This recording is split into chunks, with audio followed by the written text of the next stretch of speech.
Assalamu alaikum. Hopefully students you are fine. Last time we have discussed exercise 7.3. Some questions are solved and last two questions are remaining. Then we are going to solve question number 11. Any problem we will discuss about question.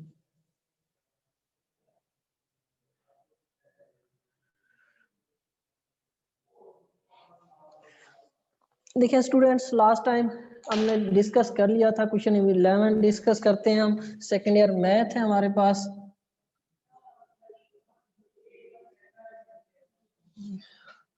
Question number है हमारे पास 11। हमने prove करना है cos alpha plus beta is equal to cos alpha cos beta minus sine alpha sine beta. हमने इसको prove करना है किसके अंदर, कोऑर्डिनेट एक्सेस के अंदर, वेक्टर फॉर्म के जरिए हमने इसको प्रूव करना है। ऑलरेडी आप लोग 10th क्लास के अंदर वो इसको प्रूव करके आए हैं। बेसिक हमारे पास फार्मूला था ट्रिग्नोमेट्री का, इसको आपने प्रूव किया था, इसका थ्योरम था, इसको आपने क्लियरली तौर पर इसको सॉल्व भी किया था। अगर इसके अंदर कोई इशू रह गया है तो हम इसको वेक्टर फॉर्म के जरिए सॉल्व कर लेते हैं। वेक्टर फॉर्म के जरिए उससे ज्यादा आसान है, हम सॉल्व कर रहे हैं। क्लियर नजर आ रहा है? ठीक है, अदरवाइज मैं इसको थोड़ा सा जूम कर लूं।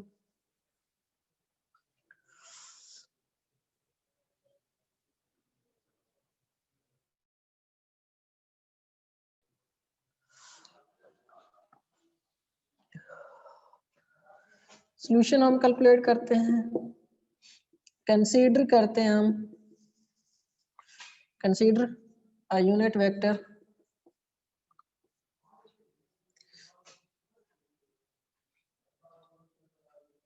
A and B making angle alpha and negative beta on xy plane और कोऑर्डिनेट एक्सेस xy प्लेन का भी नाम हम दे सकते हैं और कोऑर्डिनेट एक्सेस का भी हम नाम दे सकते हैं।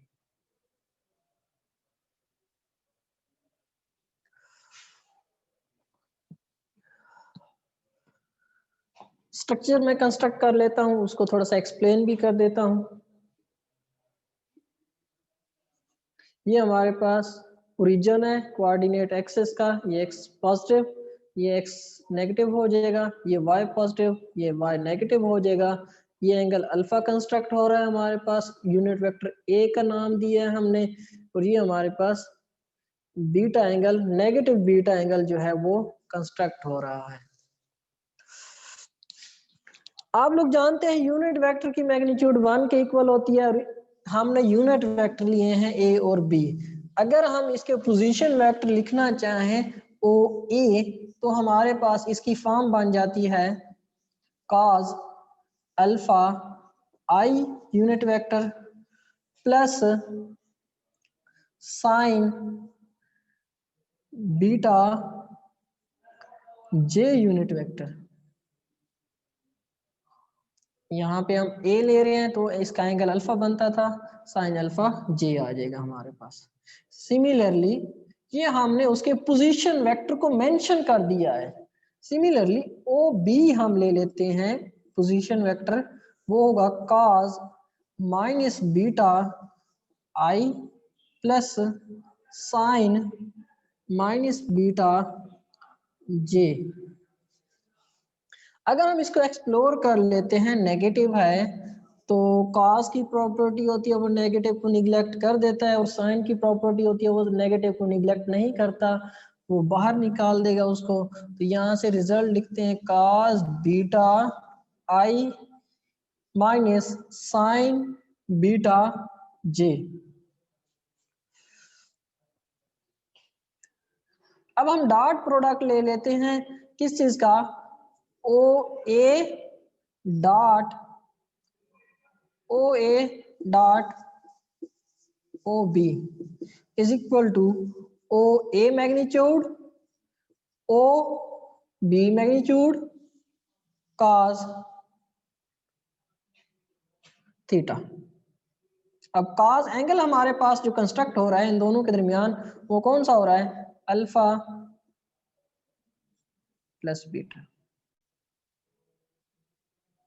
Alpha plus beta. इन दोनों को अगर हम कंबाइन अप कर देते हैं तो इनका एंगल जो कंस्ट्रक्ट हो रहा है वो हमारे पास अल्फा प्लस बीटा होगा। यूनिट वेक्टर है तो हम इनकी मैग्नीट्यूड को 1 लिखेंगे, 1 1 cos अल्फा प्लस बीटा। ओ ए है हमारे पास,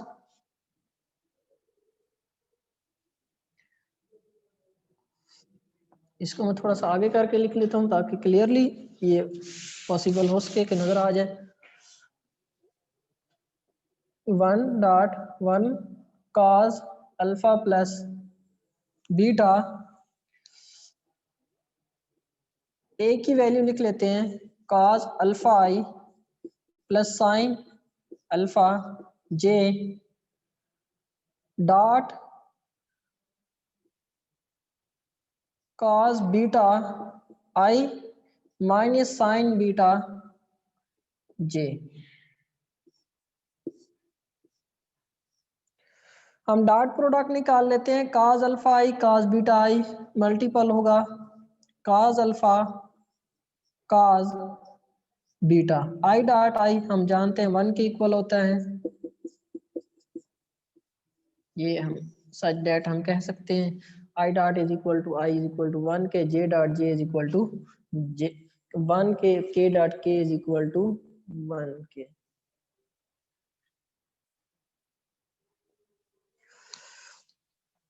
cos alpha cos beta cos alpha sin beta I dot J वो 0 के इक्वल हो जाएगा, तो हम कह सकते हैं ये सारा प्रोडक्ट 0 हो जाएगा।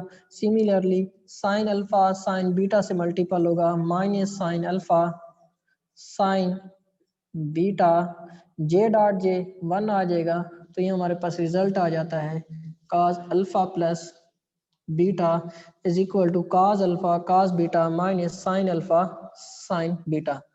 फंडामेंटल लॉ ऑफ ट्रिग्नोमेट्री हमने प्रूव किया है बाय वेक्टर मेथड, तो ये आपको क्लियर हो जाना चाहिए कि हमने इसके अंदर सिर्फ यूनिट वेक्टर लेकर उसका डॉट प्रोडक्ट से इसको सॉल्यूशन जो है वो पॉसिबल बना दिया है।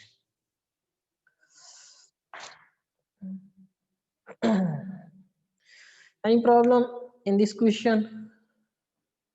Otherwise, we have to solve question number 12, part number 2 or 4.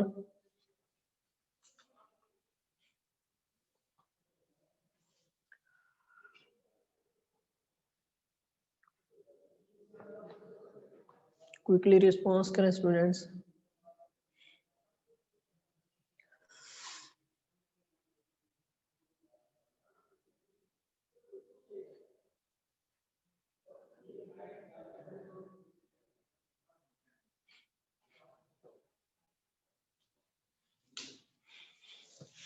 Okay students.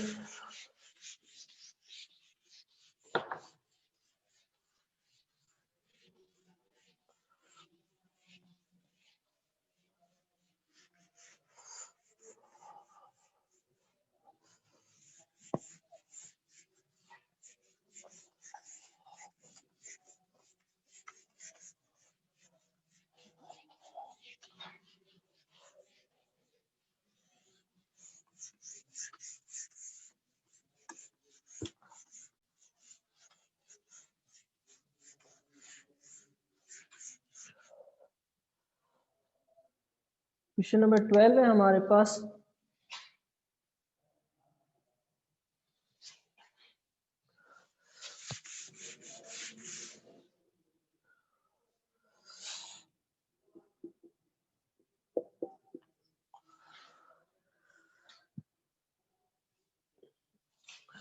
Prove that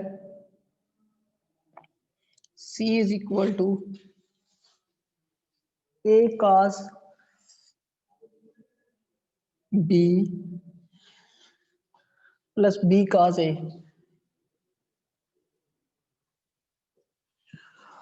in any triangle, किसी भी ट्राइंगल के अंदर हमने इसको प्रूव करना है। कोई भी ट्राइंगल आपके पास दी जाती है तो हम ट्राइंगल कंस्ट्रक्ट करते हैं इसके अंदर। इसके लिए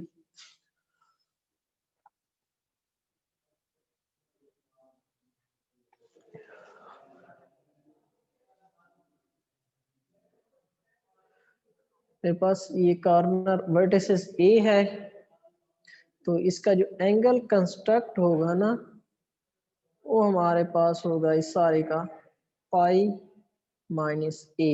ये हमारे पास ए एंगल होगा। ओवरऑल एंगल जो होगा इस लाइन के अंदर वो पाई माइनस ए होगा। अगर हम इसको बी पॉइंट कंसीडर करते हैं तो एंगल बी कंस्ट्रक्ट हो रहा है, और इसका जो एंगल होगा वो बी, ये ओवरऑल जो आपके पास सेमी सर्कल होगा इसका एंगल पाई होगा, और ये हमारे पास कंस्ट्रक्ट हो जाएगा पाई माइनस बी के। सिमिलरली ये सी पॉइंट है, एंगल सी का नाम दे देते हैं पाई माइनस सी होगा। ए वर्टिसेस है, इसके अपोजिट स्मॉल ए ले लेते हैं। सी वर्टिसेस है, उसके अपोजिट स्मॉल सी ले लेते हैं, और बी है तो इसके अपोजिट स्मॉल बी ले लेते हैं।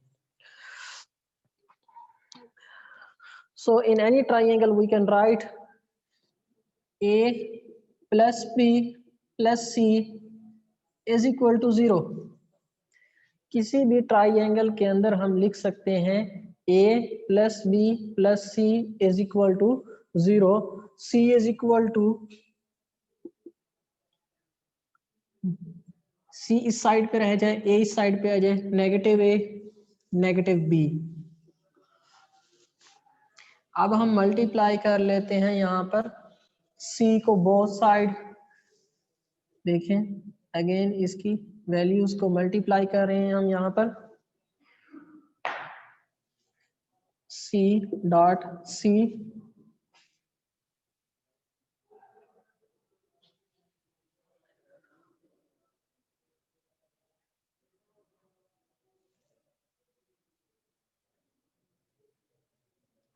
स्टूडेंट्स आप दोबारा इसको चेक कीजिएगा, अगर नहीं है तो फिर भी ठीक है, अगर मेरे ख्याल में ये है क्वेश्चन। माइनस कॉमन ले लेते हैं, A plus B dot C। हमने माइनस कॉमन ले लिया और C के साथ बोथ साइड हमने लेफ्ट साइड पे, राइट साइड पे इसका डॉट प्रोडक्ट ले लिया। C dot C, C square हो जाएगा minus A dot C, similarly minus B dot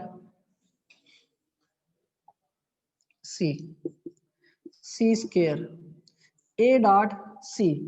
ये भी हमारे पास A dot C B dot C, तो हमारे पास डॉट प्रोडक्ट आ रहे हैं, तो डॉट प्रोडक्ट के अंदर एंगल कंस्ट्रक्ट होता है। जैसे हम लिख लेते हैं, अगर A वेक्टर है हमारे पास, दूसरा वेक्टर B है, इनका डॉट प्रोडक्ट निकालें, A B की मैग्नीट्यूड आ जाती है और cos थीटा एंगल आ जाता है हमारे पास।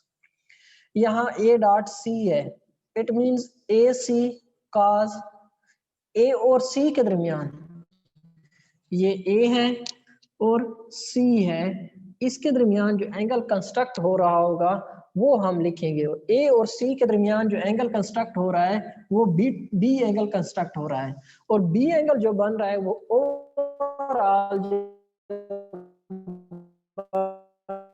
रहा होगा A और C के दरमियान, उसे हम क्या लिखेंगे, B लिखेंगे। तो यहाँ पे हम लिख सकते डॉट प्रोडक्ट कैंसिल हो जाएगा, मैग्नीट्यूड की फॉर्म में आ जाएगा, AC cos pi minus B minus B dot C, BC हो जाएगा cos B और C के दरमियान एंगल कौन सा कंस्ट्रक्ट हो रहा है, पाई माइनस A।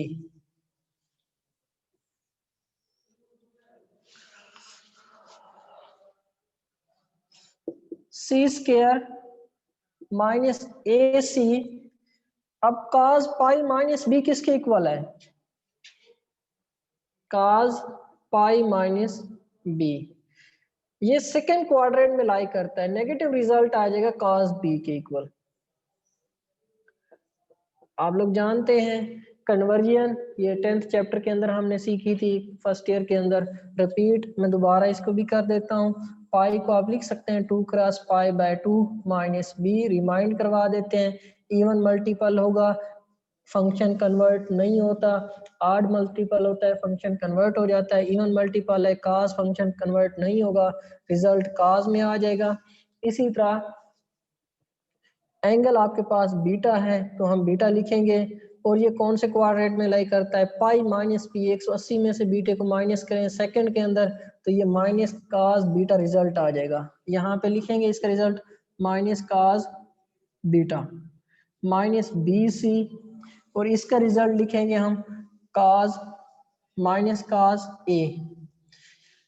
हम कन्वर्ट करेंगे पाई माइनस ए को, आपने कन्वर्जन सीखी हुई है फर्स्ट ईयर के अंदर, अभी मैंने रिपीट किया है इसको, थोड़ा सा देखें जरा कि कन्वर्जन जो थी वो cos pi minus B minus cos B के इक्वल कैसे आती है। पाई को हम कन्वर्ट करते हैं 90 के मल्टीपल के अंदर, वो 2 पाई ओवर 2 कर देते हैं, ये 90 का मल्टीपल आ जाता है। 90 अगर इवन मल्टीपल होगा फंक्शन चेंज नहीं होगा, अगर ऑड मल्टीपल होगा वो फंक्शन चेंज हो जाता है। यहाँ पर फंक्शन चेंज नहीं होगा, काज आ जाएगा। अब देखते हैं, हम चेक करेंगे कौन से क्वाड्रेंट के अंदर लाई करता है, तो ये सेकंड में लाई करता है। सेकंड में ये क्या देगा, नेगेटिव दे देगा, सेकंड में कॉज नेगेटिव दे देता है। C square is equal to minus minus multiple होंगे A C cos B, minus minus plus हो जाएगा B C cos A. Both side हम सी पे डिवाइड कर देंगे तो रिजल्ट क्या आ जाएगा हमारे पास, divided by C both side. Both side हम सी पे डिवाइड कर देते हैं, रिजल्ट आ जाता है सी को सी पे डिवाइड करें, सी स्क्वायर को सी का सी हमारे पास रिमाइंडर होगा, यहाँ पे सी कैंसिल हो जाएगा, ए कॉस बी बच जाएगा, सिमिलरली सी कैंसिल हो जाएगा, बी कॉस ये हमारे पास ये रिमाइंडर के तौर पर। और ये चीज हमने प्रूव कर दी, एक ट्राई एंगल को लेकर हमने इसका सोल्यूशन जो है वो कैलकुलेट कर दिया।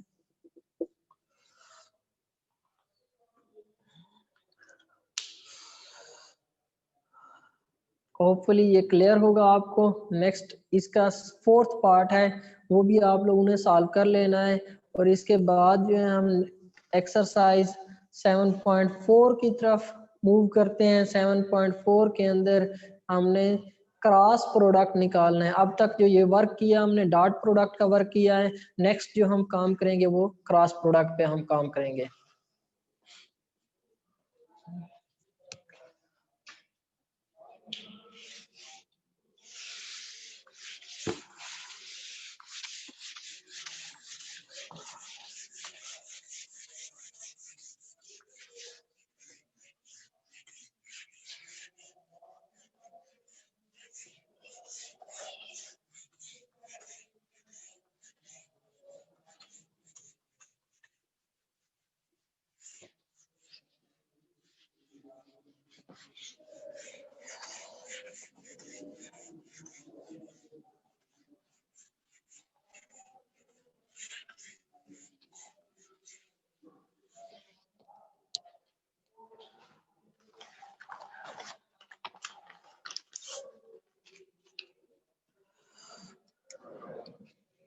एक्सरसाइज है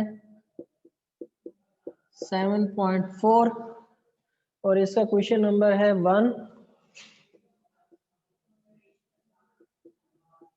पार्ट नंबर है इसका 1। ए की वैल्यू है हमारे पास 2i प्लस जे माइनस के, ये ए वेक्टर है हमारे पास। सिमिलरली बी है हमारे पास i माइनस जे प्लस के।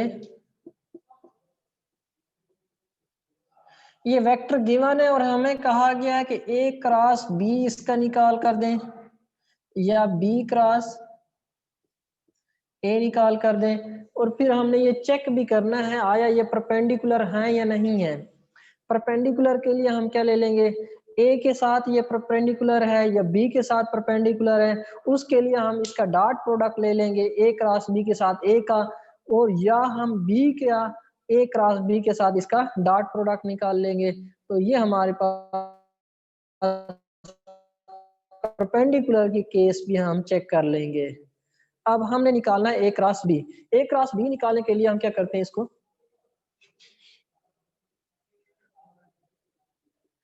हम डिटर्मिनेंट के अंदर इसको पुट कर देते हैं। डिटर्मिनेंट के अंदर हम किस तरह पुट करेंगे देखें जरा।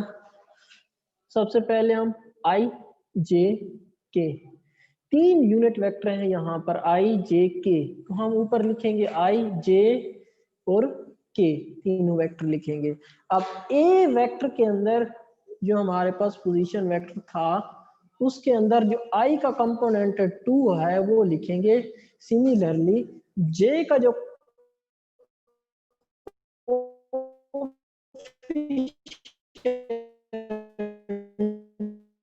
होगा वो लिखेंगे, जे का कोफिशिएंट -1 होगा। सिर्फ हमारे पास जे का कुछ नहीं है तो -1 होगा हमारे पास, और प्लस के है तो इसका हम +1 लिख लेंगे। प्लस नहीं लिखते हम, हमारे पास ऑलरेडी है। अब हम ए क्रॉस बी निकाल लेते हैं। अब आप इसको ओपन कैसे करेंगे, जैसे आप डिटर्मिनेंट कैलकुलेट करते थे आप वैसे इसी को ओपन कर लें। 3/3 का डिटर्मिनेंट निकालना आप लोगों को आ जाता है, फर्स्ट ईयर के अंदर चैप्टर 3 के अंदर आप डिस्कस करके आए हैं।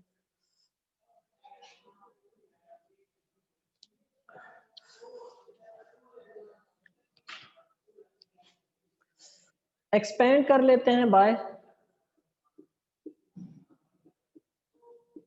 R1, हमारे पास आ जाता है आई,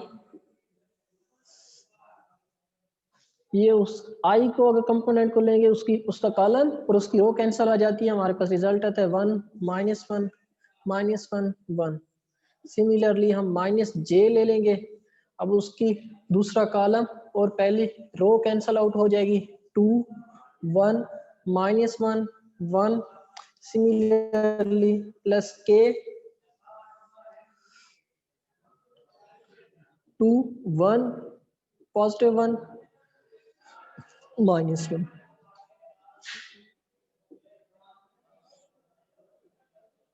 -1 -j 2 +1 +k -2 -1 -1 0 I -j -3j हो जाएगा, 2 + 1 3j -2 -1 -3k। ये हमने निकाल लिया इसका ए क्रॉस बी, जो कि हमें बुक में कहा गया कि आप ए क्रॉस बी निकालें। सिमिलरली अगर आपने बी क्रॉस ए निकालना होगा तब उसके लिए क्या करेंगे,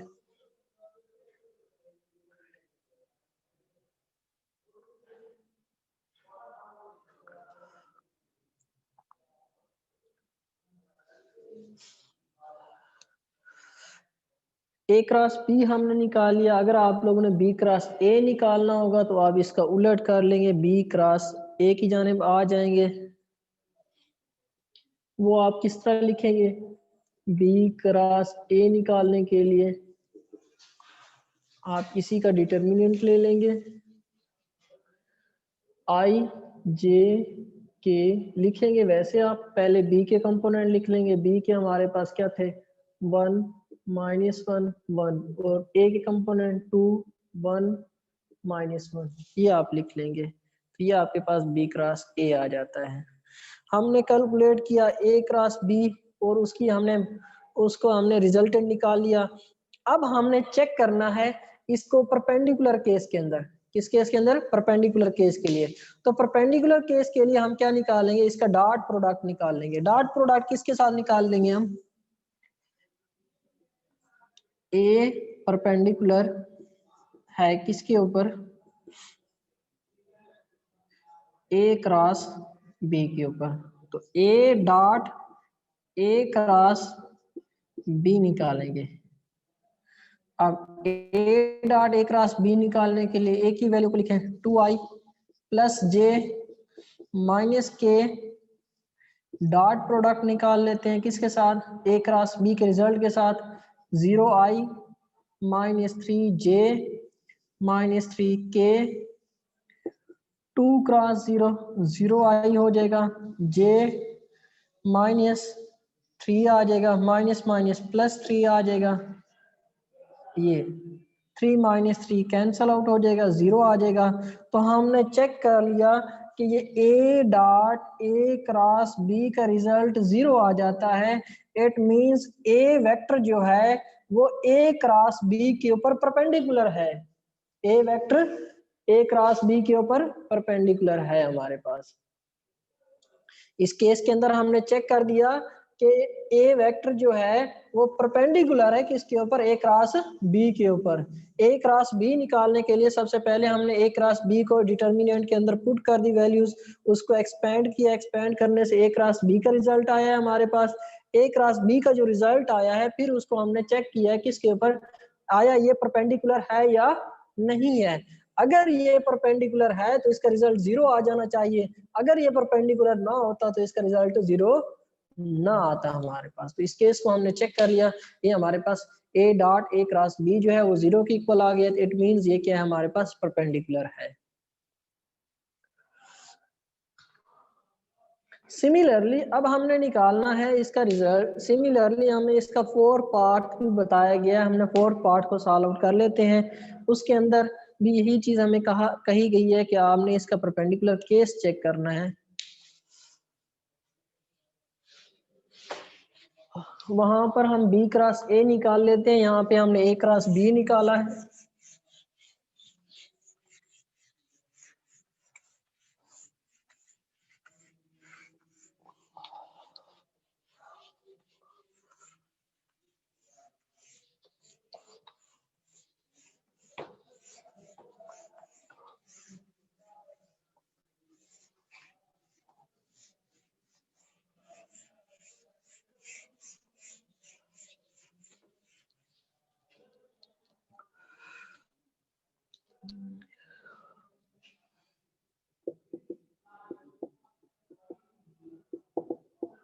क्वेश्चन नंबर 1 है, पार्ट नंबर 4 है हमारे पास। ए की वैल्यू है -4i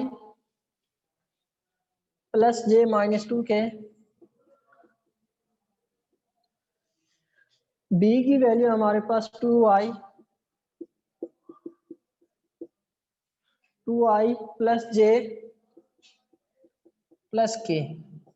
ये वेक्टर्स हैं हमारे पास। इसको अब हम निकाल लेते हैं B cross A. Last time हमने जो निकाला था वो ए क्रॉस बी था, अब हम बी क्रॉस ए निकाल लेते हैं।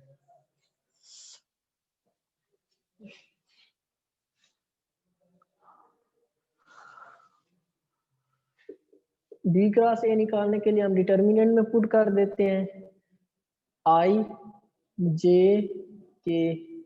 यूनिट वेक्टर फॉर्म में लिख लेते हैं। बी के हमारे पास कोफिशिएंट थे, आई का कोफिशिएंट था 2 और जे का कोफिशिएंट था 1 और के का कोफिशिएंट 1 था। सिमिलरली ए के कोफिशिएंट है हमारे पास -4 1 -2। ये हमने कोफिशिएंट लिख लेने हैं इसके।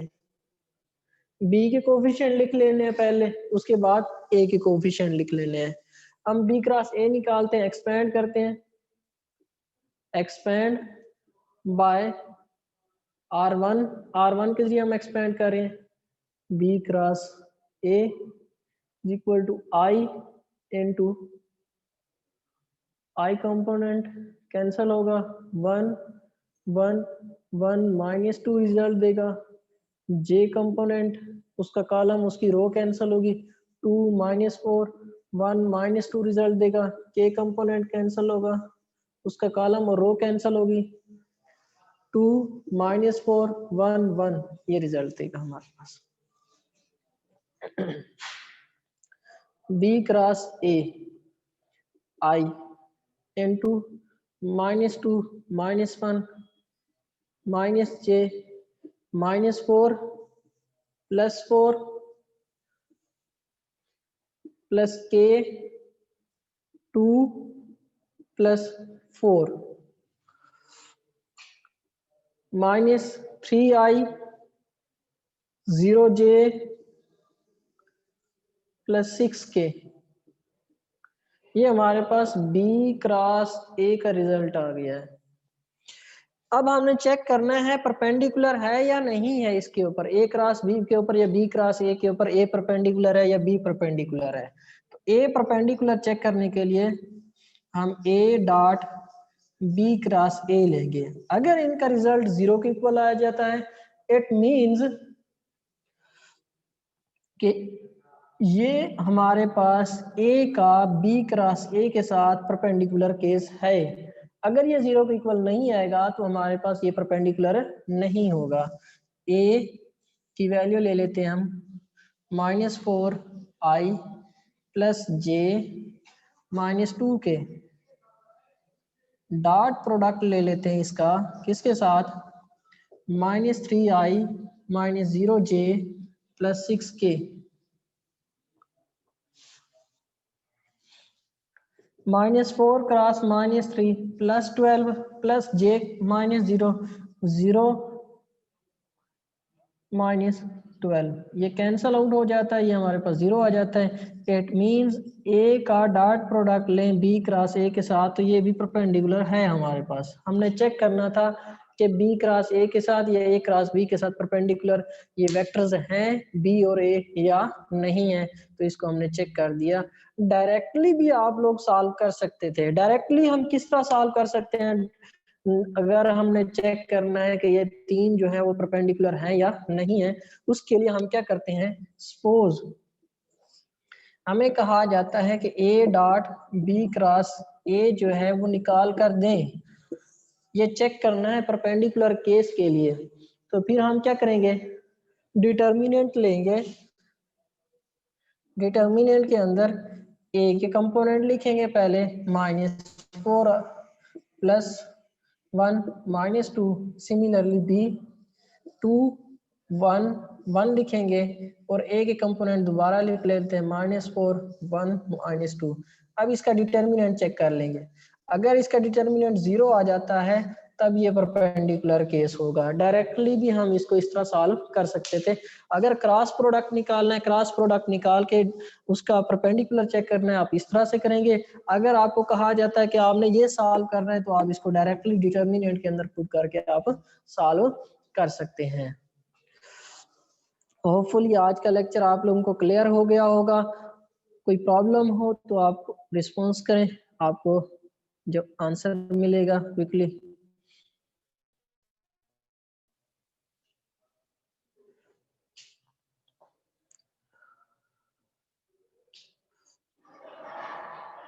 मुझे कल का जो टेस्ट मैंने बताया है वो 3.5 और 3.6 का है। 3.5 और 3.6 इन दोनों के क्वेश्चन होंगे और स्मार्ट सिलेबस में से ही होंगे।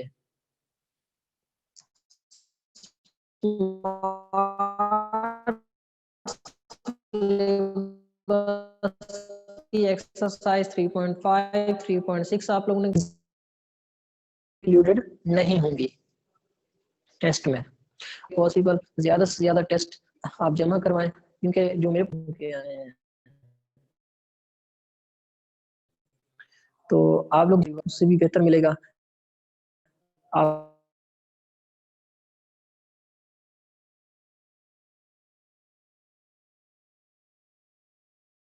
ध्यानदारी से घर पे बैठ के पेपर लिखें। क्वेश्चन स्टार्ट से बच्चे टेस्ट का आप कह रहे हैं तो मेरे 2.6 का आप लोगों ने टेस्ट नहीं दिया था तो मैं वहीं से कंटिन्यू करता हूं। स्टार्ट से इंशाल्लाह जब आप आएंगे तो आपका टेस्ट जो होगा वो स्टार्ट हो जाएगा इंशाल्लाह। फिर मुलाकात।